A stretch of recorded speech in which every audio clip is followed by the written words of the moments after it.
Hello দোস্ত, সবাই কেমন আছো? আশা করি সব ভালো আছো। তো এসপি সাইন BX6 LED বল কী করে ফিট করবো, তো চলো এই ভিডিওর মধ্যে তোমাদেরকে দেখাচ্ছি। প্রথমে আমরা বলটি হেডলাইটে ফিটিং করে নেব। হেডলাইটে ফিট করার পর আমরা ওয়ারিংয়ের দিকে যাব এবং কি করে তার বাইপাস করব, হেডলাইটে তার কীভাবে সুইচের আপার দিকে তার বাইপাস করব।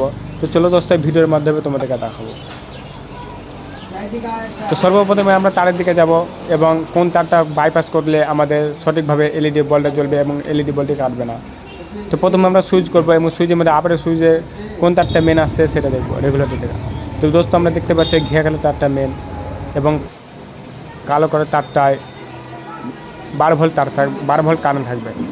তো একটা অনেক সুইচ নেব, যে অনেক সুইচের মধ্যে একটা তোমার 12 ভোল্টে ভরে দেবো, একটা সুইচে তোমার হেডলাইটে তার দেবো। লো হাই